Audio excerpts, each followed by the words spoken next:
Okay, cool.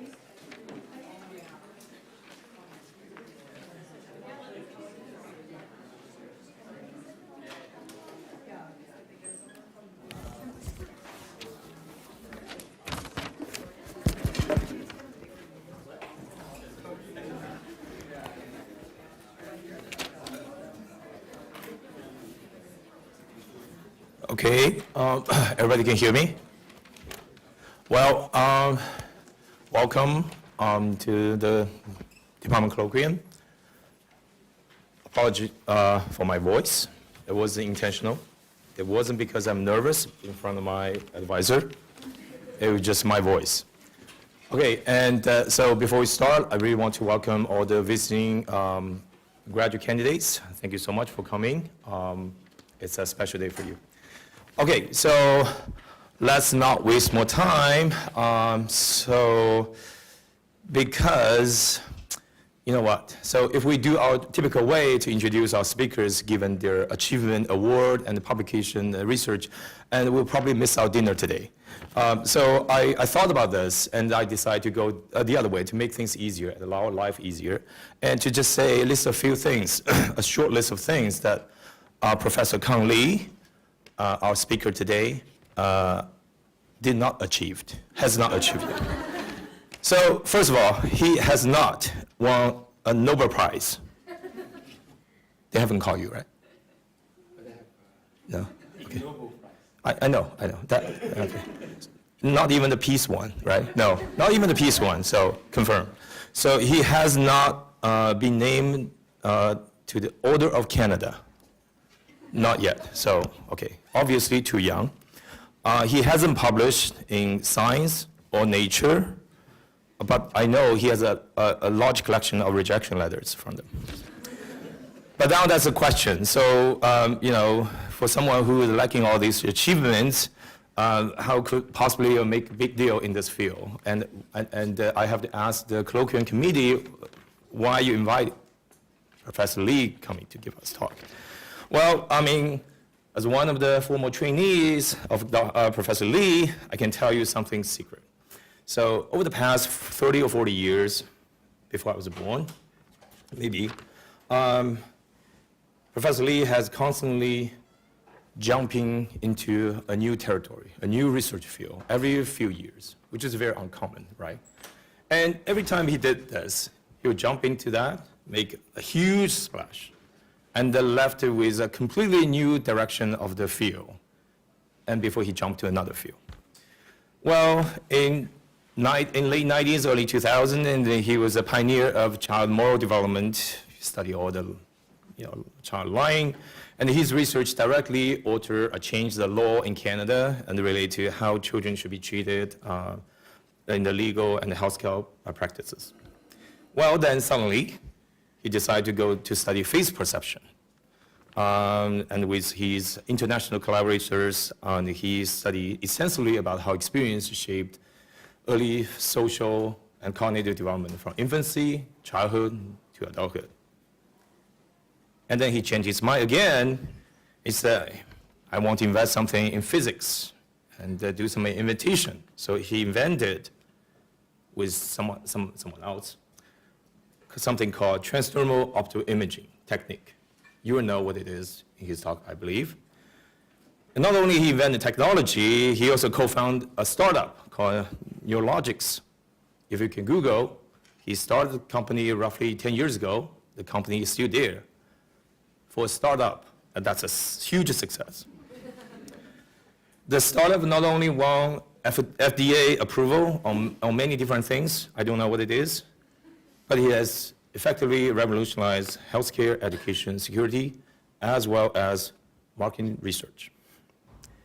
As much as we're celebrating Kang finally left academia, then we can give a break. He decided to come back. He does come back to start a new field about children's cheating behaviors in academic environment, such as taking exam. It was so bizarre to us, his former trainees, but then we just learned every year or every few months he got publication in some not very famous journals such as PNAS, Nature Human Behavior, such and such. Yeah, so it's a very bizarre 30 or 40 years career journey. So to prove what I said is that everybody who ever graduated or didn't graduate from his lab, we went out for a job interview. There'll always be a question asked at the end. The question was, so what's Kang doing now? It seems like everybody is trying to prepare themselves for something Kang is going to bring, another earthquake to the academia. To recognize all his contribution, his in the academia, he has collected, of course, a bunch of rejection letters for sure, but also a tons of awards. One of them, the one I love the most, is the Ig Nobel Prize for his ridiculous discovery about Jesus in the toast in human brain. Very bizarre, but he got it. He also recently named the Fellowship Royal Society of Canada.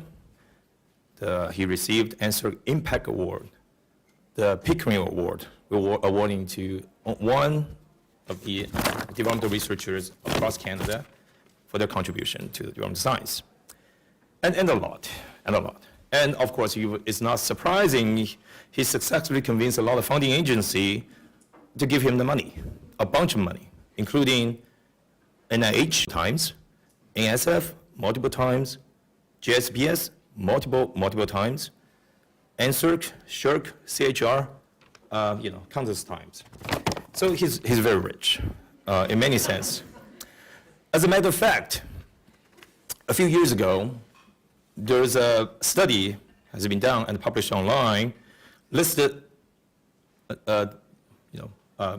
published a list of researchers ranked by their largest waste of taxpayers' money on research.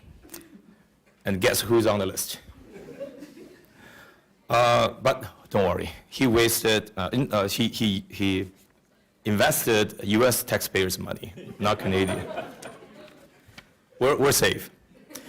Okay, well, just to end my introduction, so I have to notice some very uncomfortable truths. That is, all of his achievement, accomplishment, award was appeared after I joined his lab, right? So there's some correlation. I'm really interested to figure out what it is. But in the end, I'll put the jokes aside. This is my personal privilege, being able to work with Kang. And he has been extremely generous to the trainees, introduce us to tons of opportunities, colleagues, friends, and students. So this is my absolute honor and pleasure for the very first time to introduce you, Professor Kang Lee.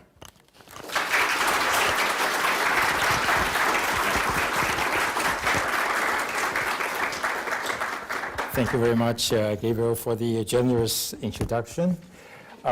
Yes, so for those people who are here, deciding whether or not you're going to come to McMaster, you should make decision right now.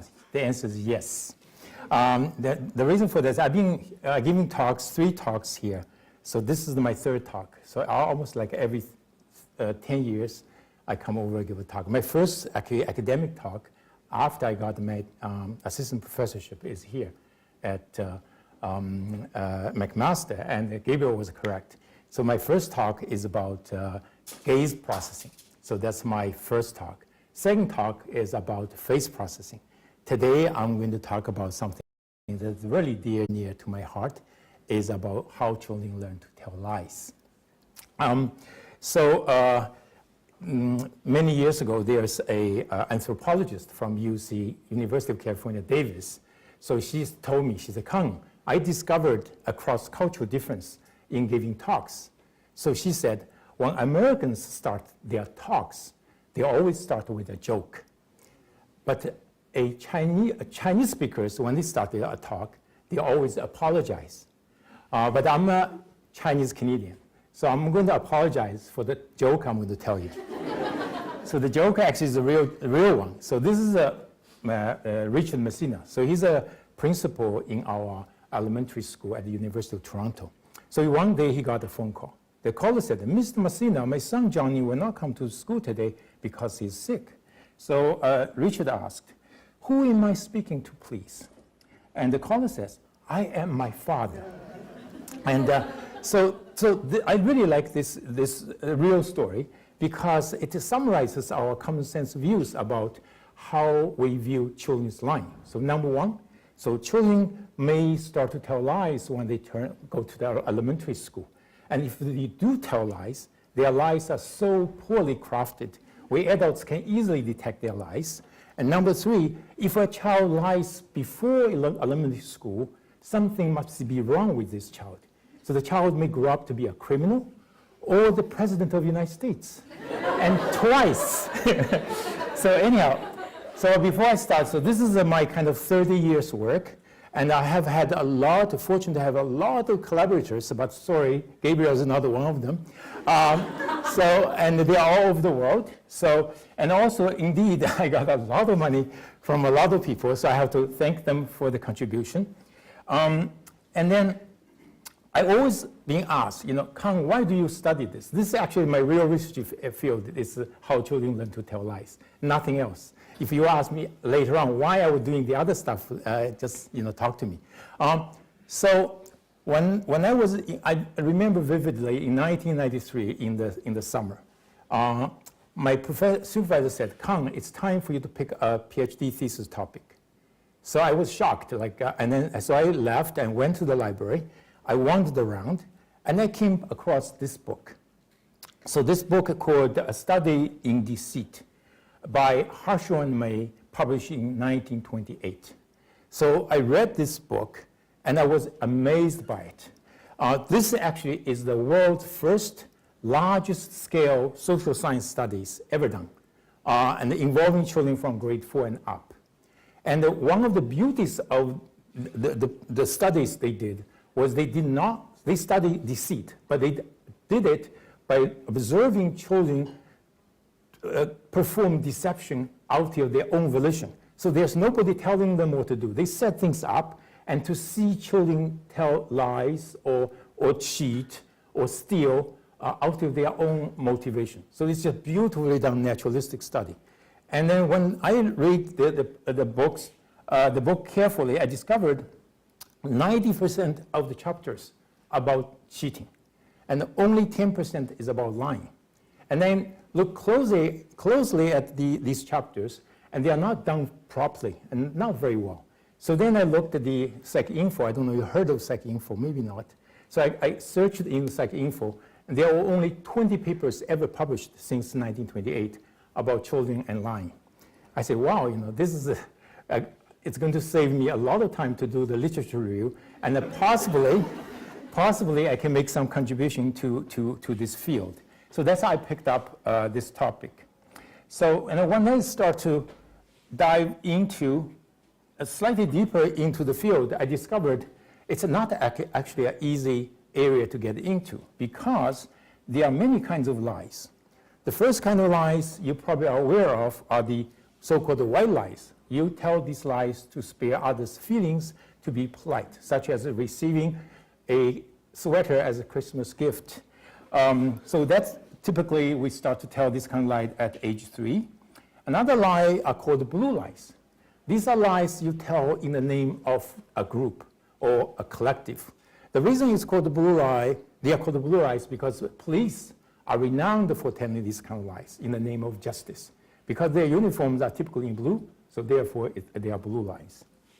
The next kind of lies are modest lies. The modest lies are the lies told typically by East Asian people. So for example, let's see, Gabriel took a math exam. He got 100%. That's typically the case. And I say, hey, Gabriel, how did you do with your math exam? He said, oh, not very good, not very good. So that would be typical of modest lie. So he doesn't want to make me feel bad because let's say I'm getting 80%. So that's, you start to tell these kind of lies around 7. And the next one is we discovered that in the last 10 years or so, that's what we call parenting by lying. That is the lies parents tell to their kids for parenting purposes.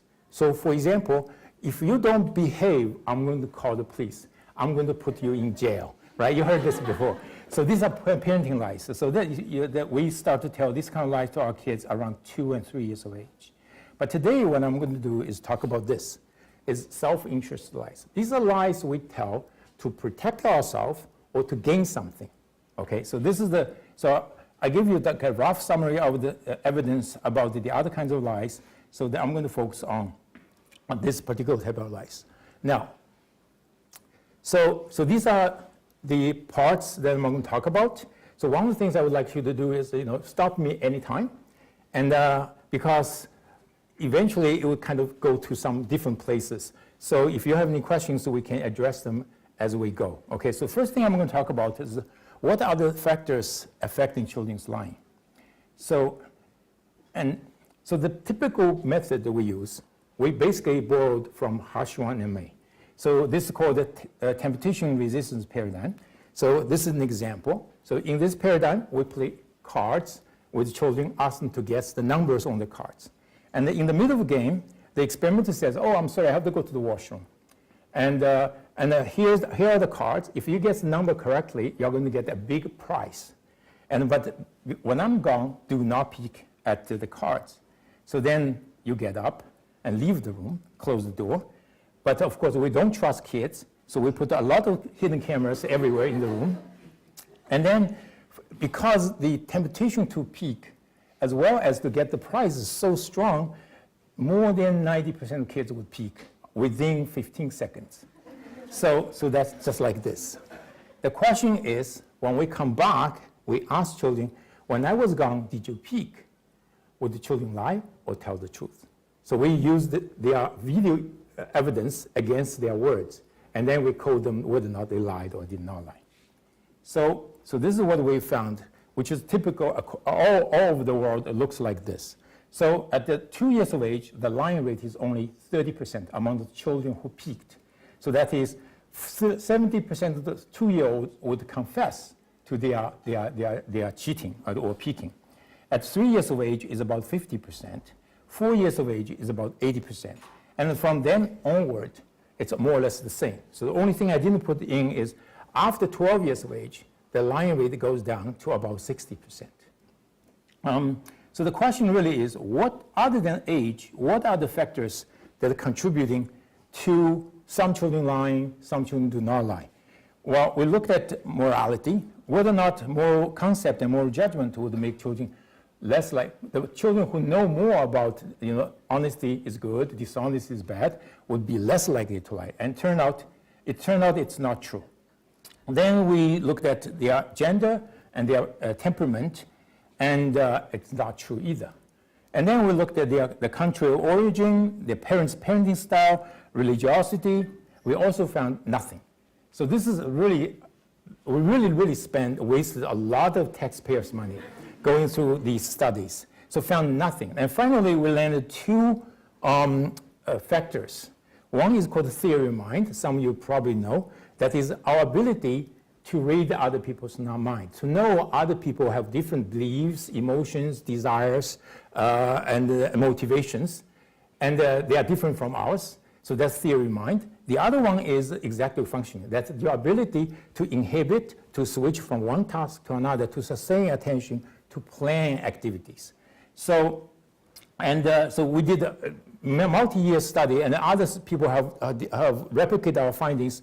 Basically, this is the main finding. That is, after controlling for age, the higher your theory of mind, the earlier you're going to lie, and the better your lie is going to be. Also, executive functioning is the same. So the higher executive functioning, and the better your lie is going to be, and the earlier you're going to lie. So this is basically the conclusion. Young children with better theory of mind, understanding, and executive functioning tell lies earlier and are more sophisticated lie tellers. So basically it's telling you lying is good.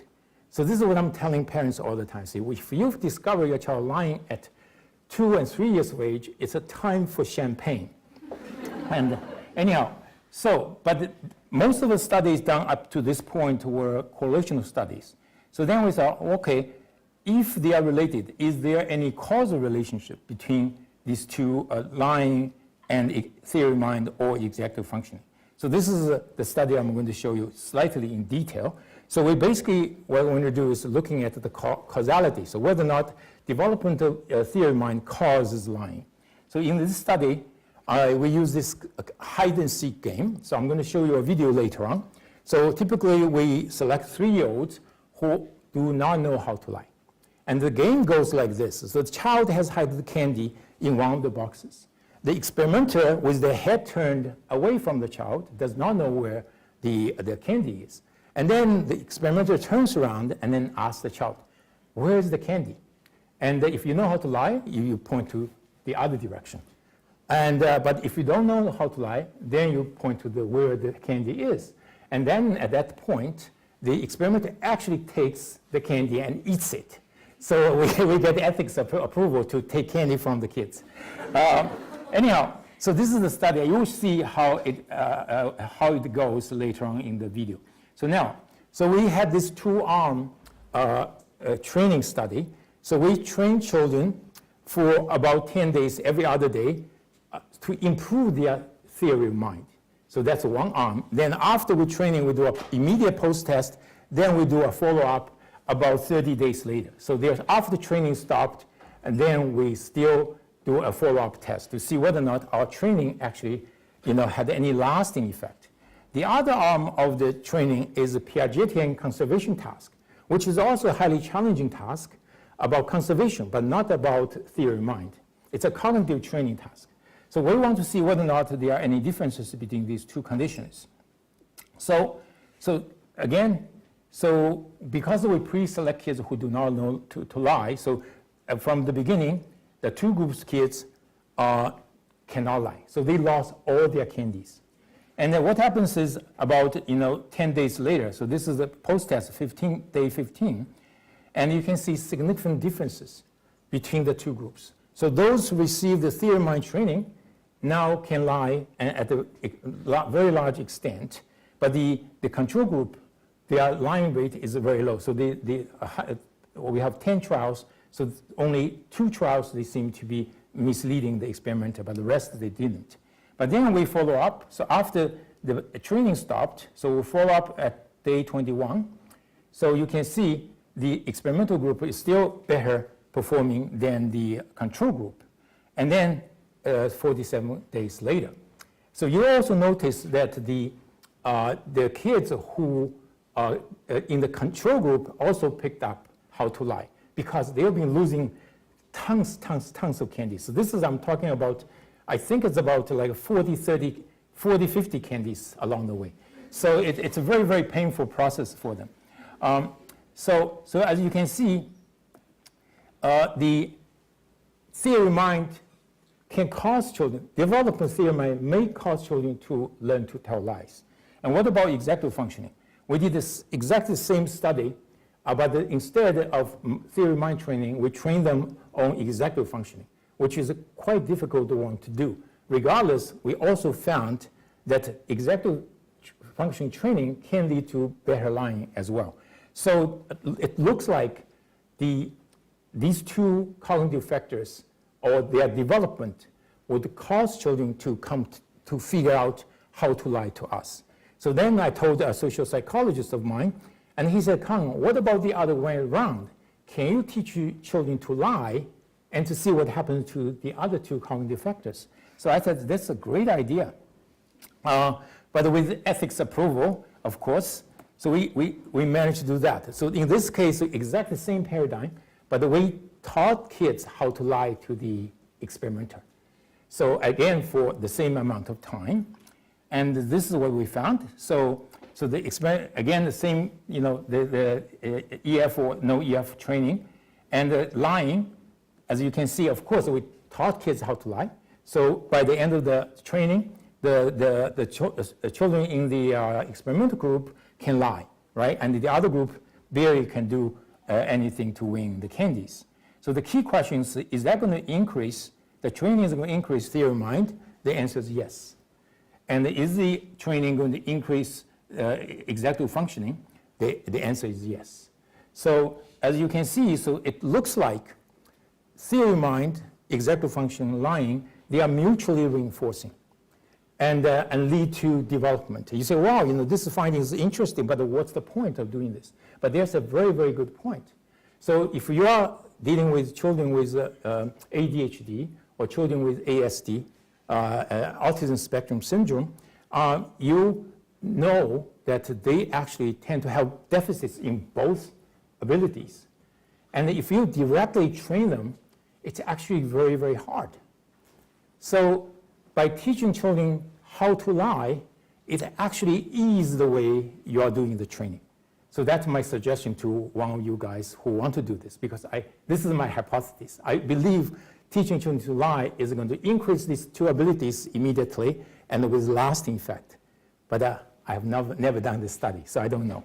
In any case, fortunately, after many years, we were able to find two cognitive factors that are contributing to children's lying. So this is a summary of part one. So children begin to tell lies around 2 years of age, and theory, mind, and executive functioning are two key social cognitive contributors to the development of lying above and beyond age. Any questions? How do you teach a kid to lie? Well, in this case, it's pretty easy. And then we turn around and ask, where's the candy? The child says, here. And then the experiment take the candy, and then they say, okay, then see, if you tell them that, you're going to lose it. Think about something else you can do. And then slowly, slowly encourage them to pick up the idea. So, any other questions? Yes? How did you test theory of mind? So the theory mind test, there's Liu and Willman developed this NIH, they developed this theory mind test. Very systematic. It covers from, I think about late 2 years of age all the way up. So we're just using that to test their theory mind. Yeah, good question though. Their theory mind has two components, the first order and second order. So first order is you use actually to tell lies. Second order is you use to craft convincing lies. So these are actually, they have different functions. Thanks for the question. Yes? In this case, they're lying to gain for their self-interest, right? So do you think the theory of mind that was increased from the lying can lead to the social actions as well? Yes. So I didn't do the study, but my student, former student, Victoria Tower, a professor at McGill University, has done that. So the theory of mind is also highly correlated with white lie telling as well. So I think overall lying just requires theory of mind, because you need to kind of figure out, what you know, that what I know you don't know, you know, so I can lie to you, and all that kind of mental arithmetics, yeah. So, okay. When you teach them to lie in that past, do they now tell lies in all sorts of situations? Yes, that's a very good question. We never followed up, unfortunately. So that would be really neat to find out, they actually transfer this to their everyday life at home in particular. So we have never done that. So yeah, good question. Maybe I should follow them up. Yes. I actually have their records. I can actually follow them up. So I'm wondering, how long the children actually learn to lie? Is there any I will tell you later. Yeah, So we have a paper called Children Discover Lies in 10 Days. So yeah. So maybe let me move on to the next one. Okay. So why do children lie? So from the paradigms we have used, when I set it up, so there are two purposes. One is for self-protection. As in the temptation resistance paradigm, if I say I peaked, I might not get my prize, or I'll be scolded by the experimenter. And for personal gain, as you see from candy, these hide-and-seek candy games. So, and then let me show you, how children actually kind of discover lie in 10 days. Okay, so I did a sabbatical in China, and CBC's Nature of Things crew came to my lab in China. So, and then they filmed our study there. For the Discovery of Lying study. The study is conducted over a 10-day period, and this is Tang Tang's first day. The researcher asks him to choose his favorite candy. Then she explains the rules of the game. He must hide a candy in one of the 3 cups. If Uncle finds the candy, he gets to eat it. If he can't, then Tang Tang gets the candy.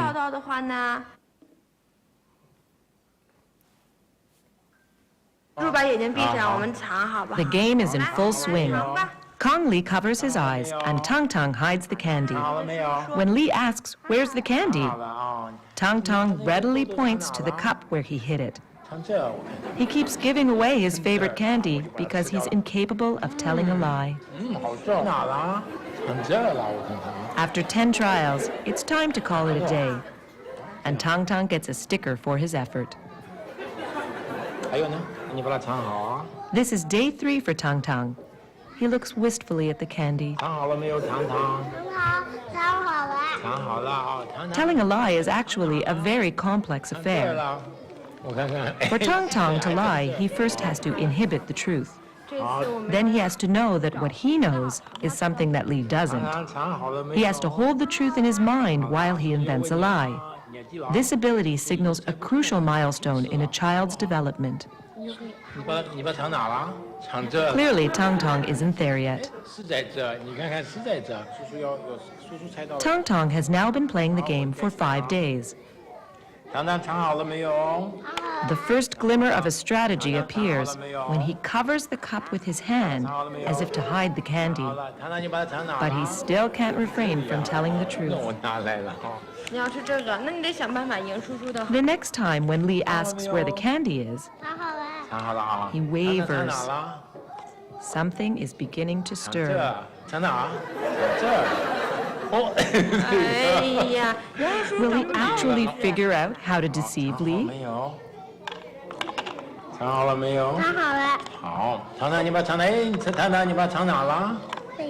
He points to a cup. It's empty. He's won the candy this time. The look of triumph is unmistakable. So when I was doing the study, I gained a lot of weight, and I also had diarrhea. So that's even out. What it turned out, not every child behaves like him. So there are 3 groups of kids through the unsupervised classification of the participants. One group actually learned to lie in the next day.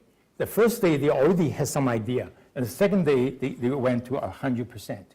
Then there's this typical group, that's Tang Tang's group, that he kind of slowly getting up. But by the 7th day, they're almost there. 8th day is 100%.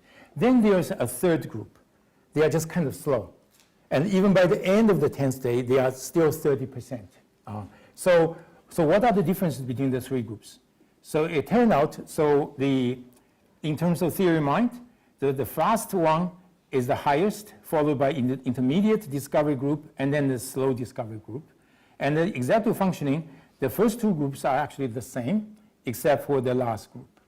So as you can see, having these 2 cognitive abilities are really, really important for you to learn to tell people lies. Okay, questions?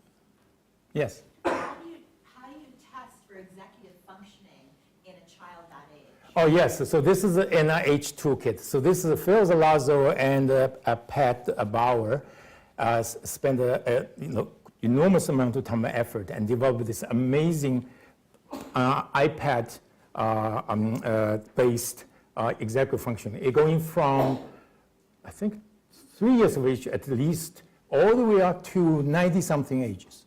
And they norm them and with the multiple languages. So it's a wonderful tool we can use and costs almost nothing to use. So, and we've been using this for a long time. Anyhow, this gives you a very good measurement of all sorts of executive functioning abilities. Thank you. Okay, I'm going to move on. So you notice children are lying to protect themselves. The natural question is, will they protect their parents, right? What if you are in trouble? So if they want to protect themselves, of course, you love them, right? So they should love you back by lying on your behalf. So that's exactly a study we did. Ella and her mother have been invited to the University of Toronto's Institute of Child Study Lab to take part in the broken toy study. I just realized that I must have left all of my papers in the other room, and we need them for all of our activities. So I'm gonna have to go get them all together. So while I'm gone, you guys can just make yourselves comfortable, okay? The study is designed so that the parent is a participant and has been asked to act according to a given script. This, no? I like this. This is good to learn alphabet. Your brother would like this. Okay. He would love it. Ella's mother has been told to ignore the do not touch sign. What's this? She asks Ella not to tell on her.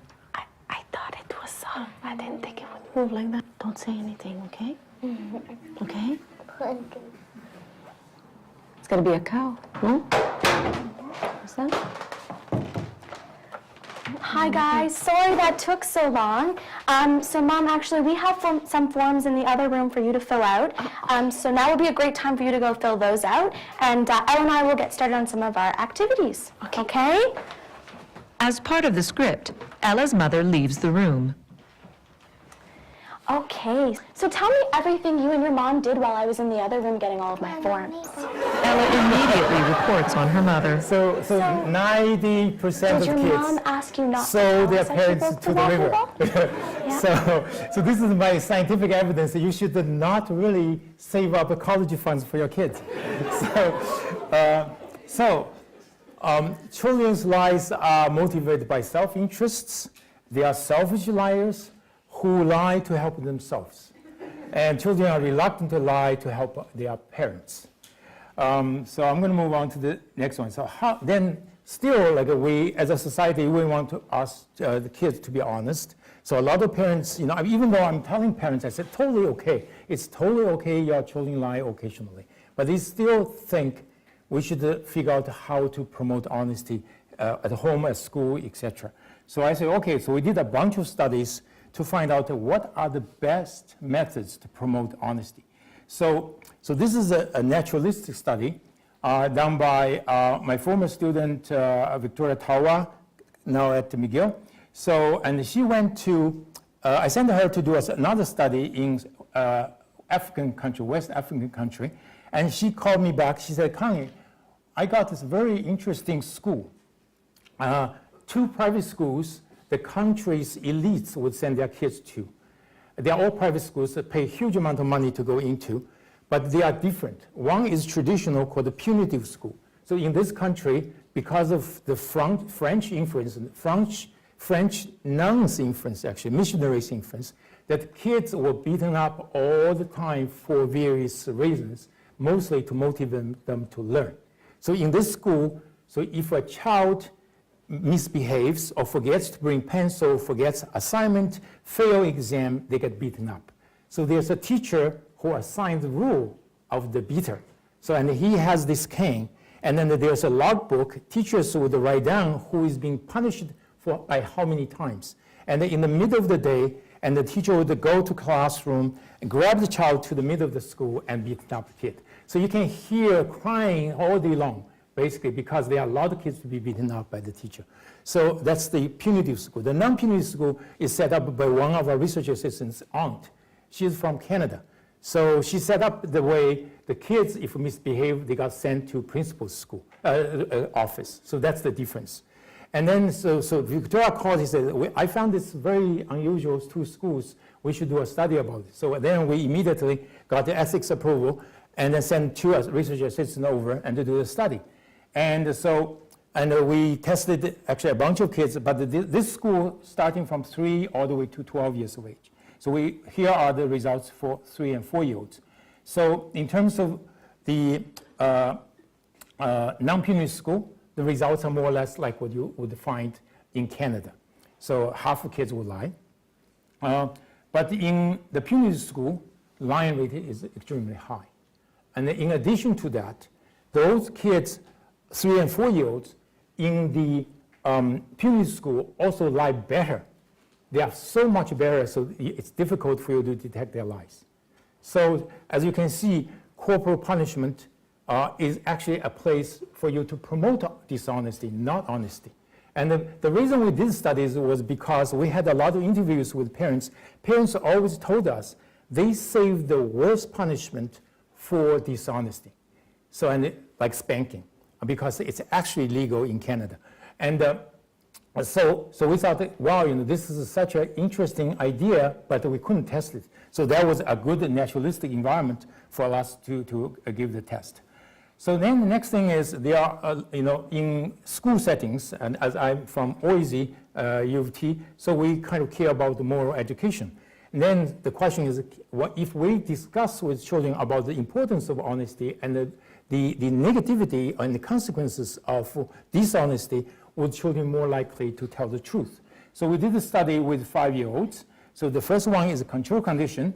So 5-year-olds, the typical lying rate is 80%. So what about discussing with them about the importance of truth-telling and negativity of lying? Would that help? It turned out it's totally useless. And so then we did another study. We asked children to promise us to tell the truth.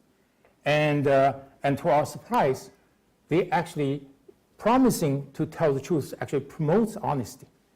And sometimes when we ask children what is a promise, they actually have no idea, which is very, very amazing. Like if you try it with even a 2-year-old, you say, you promise so and such, they actually would do it.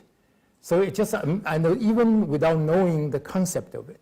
But the one thing we also discover later on is, if you ask child, would you promise to tell me the truth?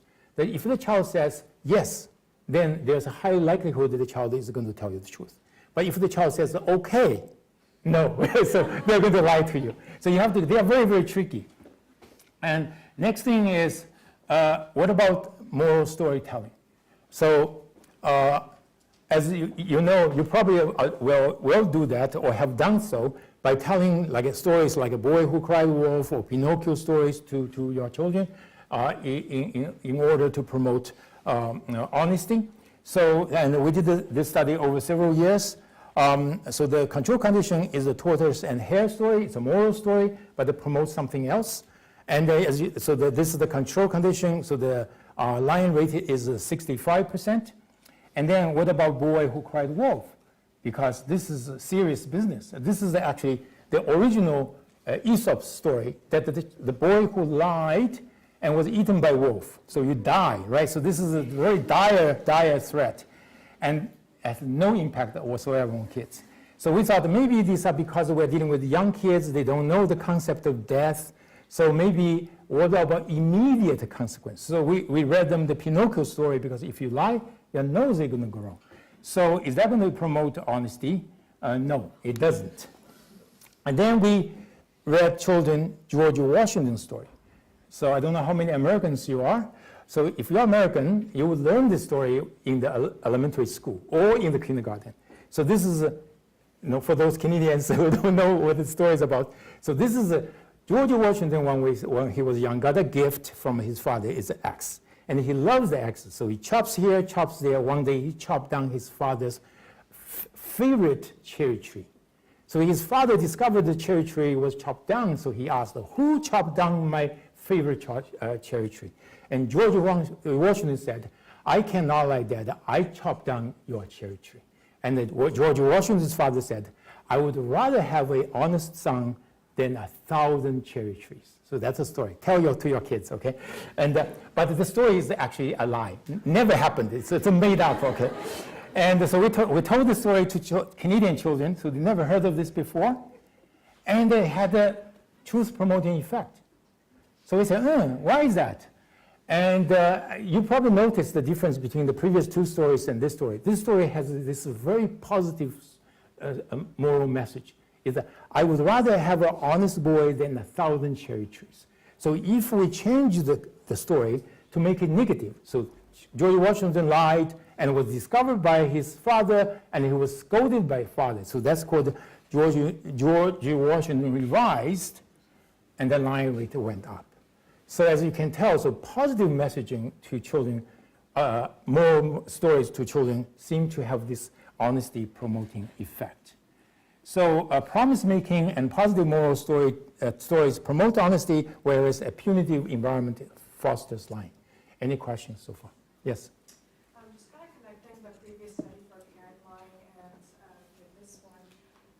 When the research assistant asked the kid, what were you and your mom doing when I was gone, they weren't necessarily like interrogating the child, so there isn't like a specific reward or punishment against lying or not lying, and the child just said it. I'm wondering if it was motivated by asking for forgiveness by saying it first before they discover it. Ah, interesting. So yes, about half the kids immediately sold out their parents, and then there are a few kids that we have to ask questions. And I don't know if you noticed, so the design, the study of the design, I don't notice, the toy was up high. So we did a study, the toy was down below. And we thought the kid was worried about if, it's down below, if it's not mom, if mom didn't do it, it will be me. So we moved this up high. So there is change in some kids' decision to lie. So if the child could be implicated, they are more likely to tell the truth. When the toy is up high, we sometimes say, oh, it couldn't be you because the toy is way up there. And in this case, they are slightly more likely to lie for their parents. So what I'm saying is, in the end, is the child is more concerned about themselves when they make decisions about to lie or not to lie. So if they're going to be in trouble, they definitely will not lie for their parents. But if they can be absolved somewhat, then they may be more likely to lie. But still, the lying rate in these studies tend to be under 20%. So still, like, they are not willing to lie for our parents.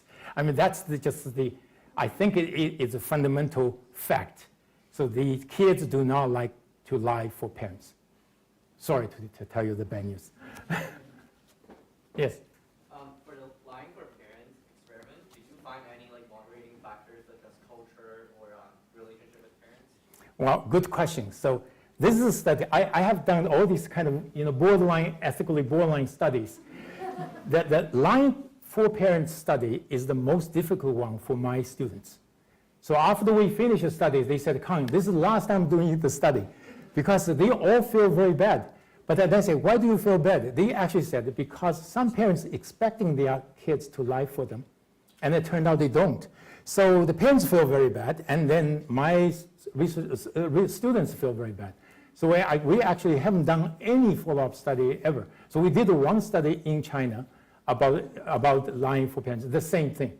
So there are no cross-cultural differences.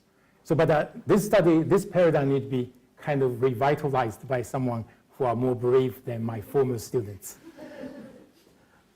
Yes? At what age do children start lying for others? Children lie for their group around 9 years of age, so pretty late. White lies start pretty early. So about 7, start at around 3, but they are slightly motivated by selfish reasons. But by about 7, 8 years of age, they will sacrifice their gain to tell a white lie to be polite, but not for their parents. Again, so there's something interesting about this. I don't know why. Okay. All right. Yes.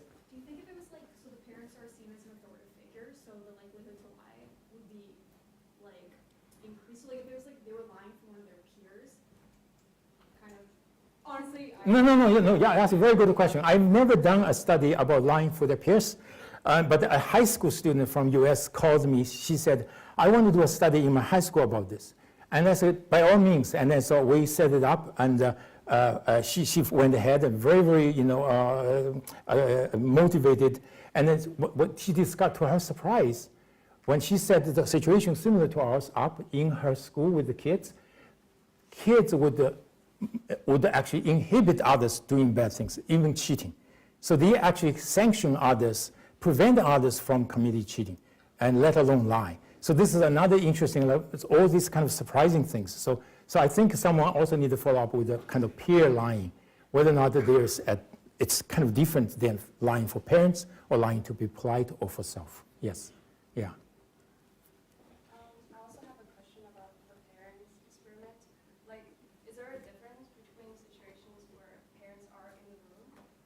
Yes, so we've done this, yeah, in the room, outside room. Outside room, the line for parents increased slightly. The parents in the room definitely, parents in the room, they are slightly less likely to lie initially, but with, more questions, they eventually will give them up.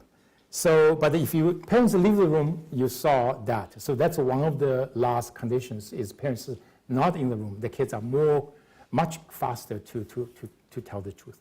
Yeah. Okay. Yes. At the risk of reading a little too much into like the kid's psyche about the parents' experiment, do you think maybe there would be a difference if, for example, when the parents knocked the toy over, it was like an accident scenario rather than them purposely ignoring the sign and didn't see if it was there? Yes, no, I would love to do the study. I feel so sorry. We invent this paradigm. I was very proud. I came up with this paradigm. My wife actually came up with this paradigm, and I tested on one of my best friend's kids, and she cried. But this is a wonderful paradigm. Someone should use it, but it died basically after the study. It's just nobody picked it up. Maybe for the same reasons like my students. So anyhow, okay, go ahead.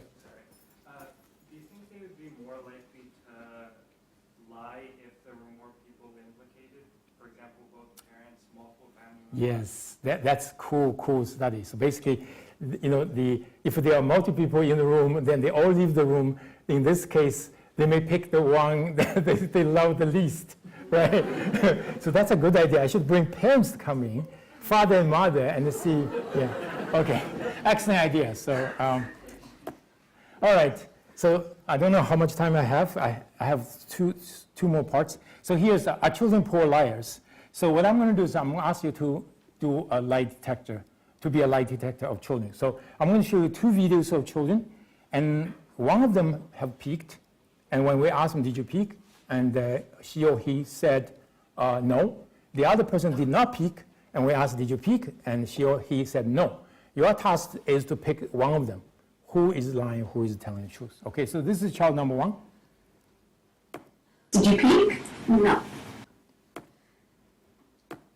Did you peek? No. So those who think child number one is a liar, please raise your hand. That's the majority of you. So, and those who said that child number two is a liar, raise your hand. Only a few, okay? Just remember this, okay? I'm going to give you another try. So this is child number three. Did you peek at the prize? Did you peek at the prize? So those people who think that child number three is a liar, please raise your hand. And those who think that child number four is a liar, please raise your hand. Wow, you're terrible detectives, right? Child number one is a truth teller. Child number two is a liar, and child number three is a liar. Child number four is a truth teller. So yeah, you just the opposite. So, but don't worry. So we've done this study with many people, many adults. But their task was harder than yours. So instead of 2 by 2 like this, we show them one individual video, and they have to make decisions. So we've tested them with a bunch of people. The chance rate is 50%. Just keep that in mind. So we start with the undergrads and law school students at Queen's University, actually. So what's their rate of lie detection? It's 50%, which is understandable. A lot of them have no working experience with kids. So we move on to test social workers and child protection lawyers who work with kids on a daily basis, because the kids they are taking care of are kids who have been abused or allegedly abused by relatives of others. So they have extensive experience with kids, and their expertise are important to detect children's reports, to be truthful or not. So can they detect children's lies? The answer is no. And then we say, okay, what about judges and custom officers and police officers? Because they deal with liars on a daily basis, including the judges. Their job really is to decide which side is telling the truth. So can they detect children's lies? The answer is no. In particular, so the customs officers, the reason we got custom officers is because I had an MA student who was a custom officer. So she went back to her old place and got permission to do the testing with the condition not revealing which board entry that they worked, which I know, so I can smuggle things through. Okay, so then some parents say, we are good, we deal with kids, so we know kids are lying or not lying. So in this case, so we show the videos to parents, and the parents then judge other people's kids whether or not lying, so their lie detection ability is also 50%. So finally, some parents said, well, Kang, that's unfair. I know my kids. I can detect my own children's lies. So this study was, took quite a while to set up because we have to bring parents to the lab. We send them to the other room, and the kids in the other room. Then we have this monitor. So as soon as a child, we ask children, when I was gone, did you peek? Parents would look at the video and write down their judgment. So to see whether or not they can detect their children's lies. And so can parents detect their own children's lies? The answer is no. So we are just terrible at detecting children's lies. We are actually terrible at detecting each other's lies. So our lie detection ability is 50%. And you actually are worse than 50% because we, as a whole society, we have this truth bias. That is, we tend to believe others are telling the truth. Even though I'm giving you the probability information, 50% of people are lying, 50% of people are telling the truth. Your judgment tend to be 60%. So this is a very widely established and robust finding that we have a truth bias. So detecting each other's lies are actually not an easy task. So children are not poor liars. Adults in general have difficulty detecting children's lies. Any questions so far? I'm sorry to disappoint you, but okay. So I'm going to move on to the last part. So then, how do you detect children's lies?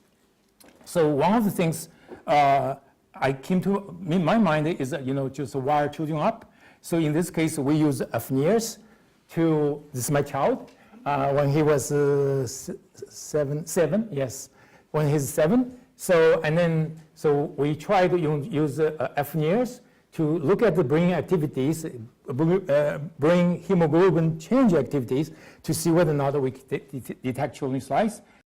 The answer actually is yes.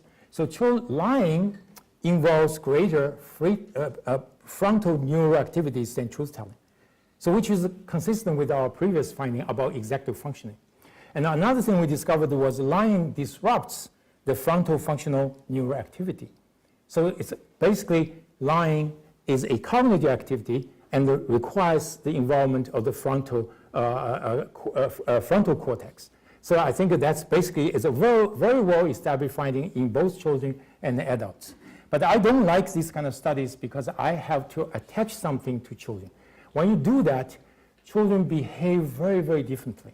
So it's just it's unnatural. So when I was at the UC San Diego, a postdoc came up to my lab, and she just invented a way using computer vision and trained on Ackerman's videos and Ackerman's methods to code action units of the muscle movements, and with high accuracy, but it's done frame by frame.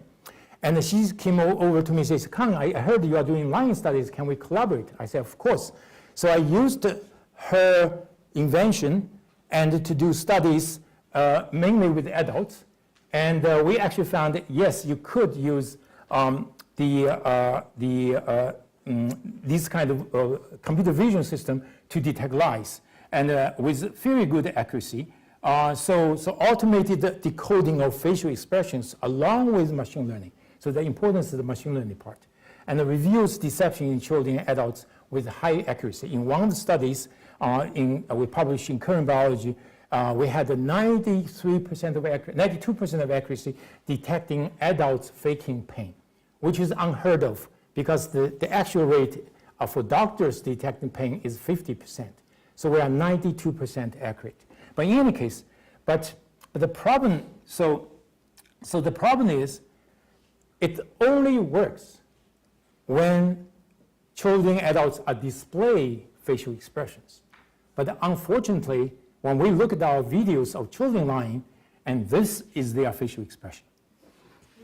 Nothing. So when you have a system detect the facial expression, but there's no expression to detect, so then the system doesn't work. So at that point, I moved from UC San Diego to University of Toronto, and in the meantime, Marnie, the first author of the study, Marnie Bartlett, and she started a startup company, and then was bought by Apple, made a gazillion amount of money, and since then I collaborated with her on several follow-up papers. When I emailed her, she never replied. And okay, so now come back to this. So now what are we going to do? So this has bothered me for about 10 years. I came back to Canada 2004, and took me about 10 years, and then one day it came to me. I said, oh, it's so simple. So I don't know if you know, so our face is full of very complex vasculature. And they are controlled by our autonomic system in the most complex way than any parts of our body.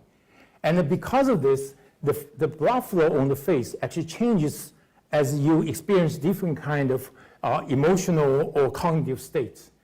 And the question is, if we can capture the blood flow on different parts of the face, you may be able to detect children's lies. So that's kind of the idea. And it turned out it is not difficult to solve this problem. The reason for that is because where's my phone? Oh. So on your phone, I don't know if you notice, so on your phone, you have one of the best sensors in the whole world, particularly iPhone. It's made by Sony. It can pick out very, very 1 or 2 photons at a time. And because of this, you actually can capture very, very minute changes in light. And our skin is interesting, it's translucent. So when the light comes down to our face, it does not bounce off. It actually penetrates underneath our skin, and it interacts with 2 major proteins. One is melanin, which has its own color signature. The other one is hemoglobin, which actually is red. And then some of the photons kind of scatter and absorbed, but some of the photons actually get reflected out of the skin. When they come out, you actually can put a Sony's sensor right here to pick it up. And then you use advanced signal processing plus machine learning. You can separate out the reflected lights the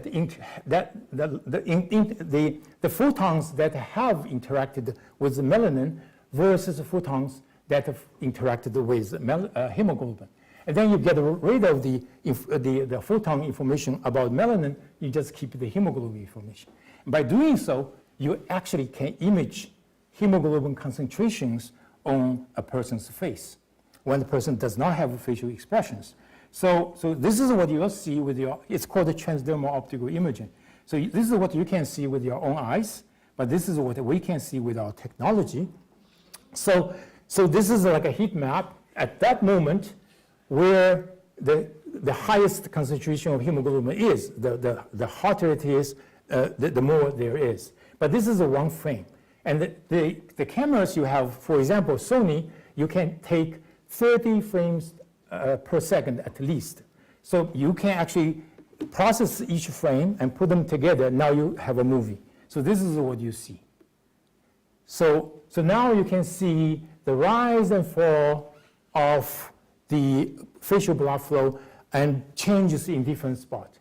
And if you look closely, you can see the child is breathing, the child's heart rate, and many, many other information. And it turns out you can use almost any kind of device, such as the laptop I have here, my phone, and the surveillance camera, as long as they have these advanced digital sensors. And that regardless of your race, by the way, because we got rid of the melanin information. And then, so we were able to detect heart rate variability with very, very high accuracy. So this is a stress, facial expression, of course, that comes for free. Then if you don't have any facial expression, we also can detect positive, negative, and neutral emotion with 93% accuracy. The chance rate is 33%.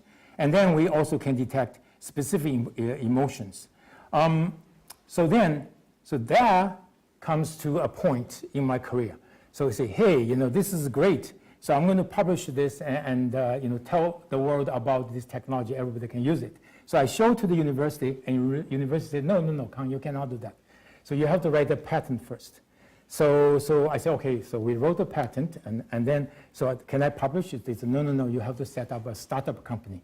So that's the time. So I said, but I'm a professor, I don't want to be a CEO. And they said, no worry, we will find you a CEO. But I said, I don't have money. No worry, we'll find you a CEO with money. So indeed, so we happen to have a CEO who wanted to be a CEO. He just sold his company to Siemens for $400 million. $400 million. I don't know how many zeros there. So he just happened to be free at that time. So he said, Kang, I want to work with you. So and then he went ahead. So the first thing we thought about was, of course, since it's I was studying line, you should develop a lie detector. So we actually programmed. So it's in my computer. This is the world's first contactless lie detector. Actually, it's very good.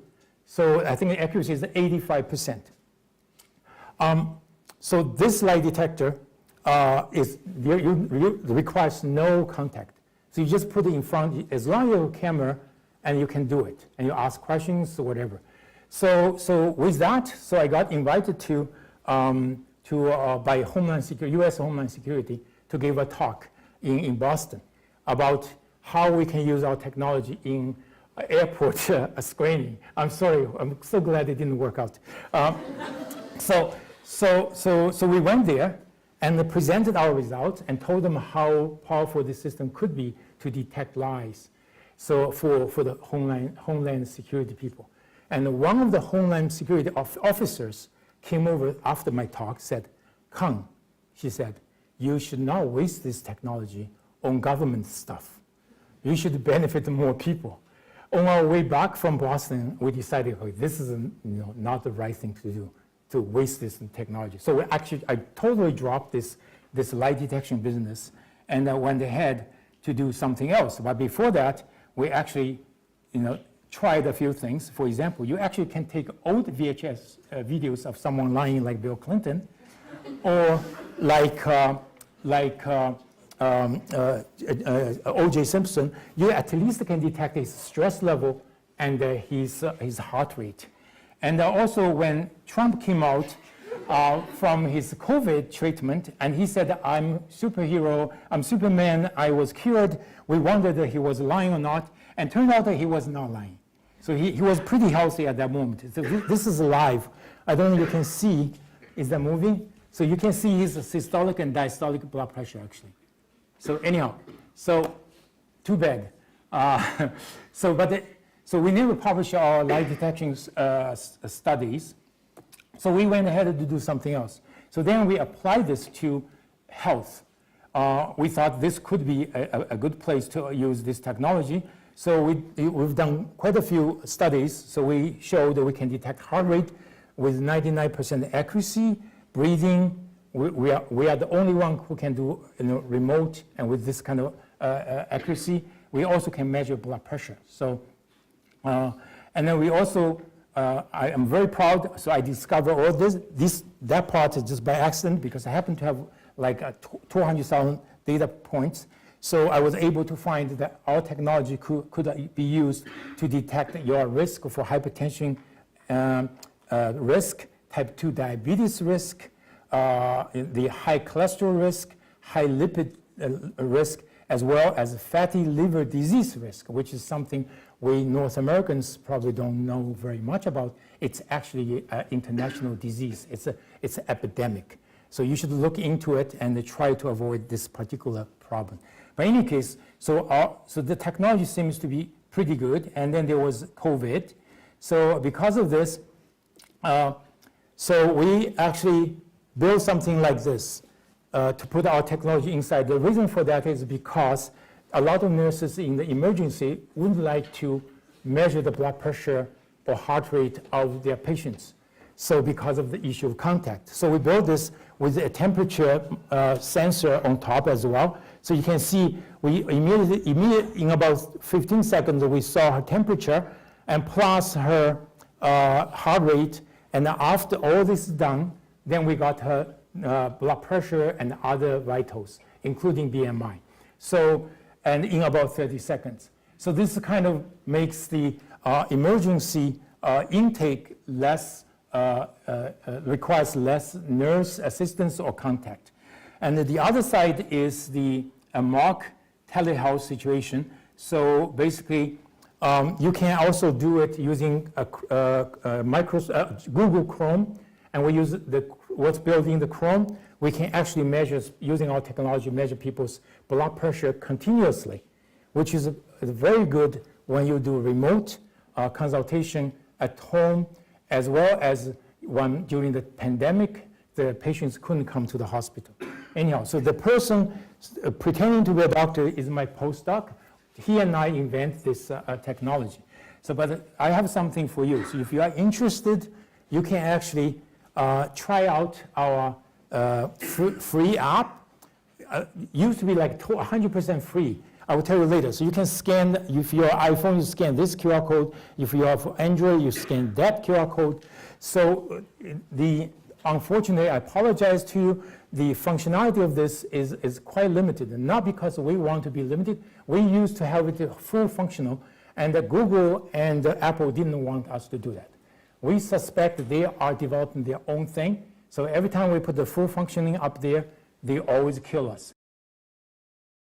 So we had to put we call it Anura Lite there, but our real functionality actually gives the whole bank of things, including your BMI, your body shape, your risks for all these, cardiovascular disease.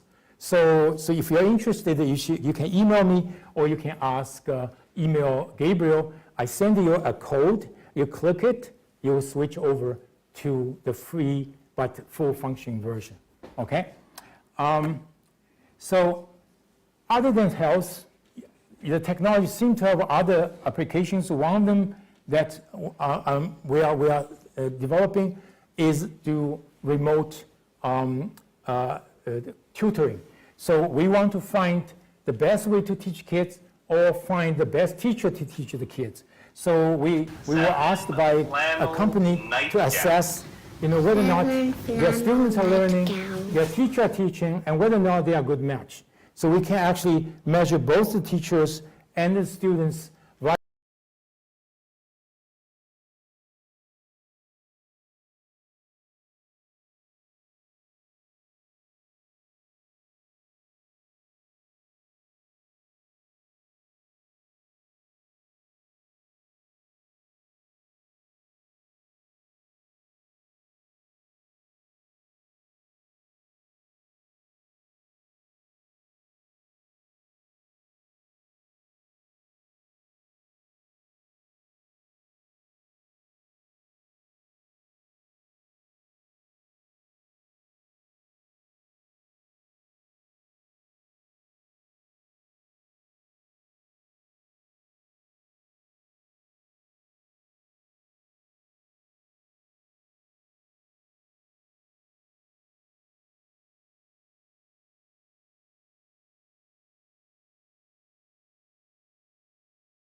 no reason would go up to 250. So if she doesn't take the medication right away, she's going to be in trouble. And so during the daytime, it's easier to monitor, but when she's asleep, nobody knows. So this is my postdoc's daughter, so he invented this thing. So he put this system over his daughter, so when she's sleeping. So then if her heart rate goes through some kind of threshold, so alarm would go off, and he can come down and take care of her. So anyhow, so this is so currently, and he's doing this. He's implementing this infrared system in his cars to help monitor the driver's health. On top of that, to prevent road rage. In any case, so contactless and covert detection of children's lives is possible with the use of computer vision and machine learning. Transdermal optical imaging has many useful applications beyond light detection. So I want to give you the take-home message after. I'm sorry if I take too long. So the first one, lying in childhood is a natural part of development. So if your child lies at a very young age, don't worry. So it's just normal. Next thing is children lie mainly to protect themselves and gain advantages. And number 3 is children's lies is closely related to their theory mind and executive functioning skills. And promise and the positive stories can foster honesty in children. And children are adept liars. Detecting their lies requires sophisticated imaging methods, possibly. And finally, research on child lying has valuable applications in education, law, and healthcare. So I have not wasted taxpayers' money. So for those people who are kind of after my talk, want to do studies about lying, so you may ask not work on in this field for 30 years. Maybe there's nothing left to study. So, and I have had a similar kind of question. So I asked all potent ChatGPT. I say, hey, ChatGPT, what are the major unanswered research questions about the development of lying? And ChatGPT said, lying in infants. Indeed, like only one study. And neural-based lying in children, only about like 3 or 4 studies. Long-term effects of lying on children's social and emotional development, almost no study. So there's only one group in Netherlands is doing that. And lying in children with developmental disabilities and other special needs, and a couple of studies. So indeed, there are many, many things can be done in this field, and I hope you would, other than working at McMaster, after that, come to work with me as a postdoc at the University of Toronto. Okay, thank you so much.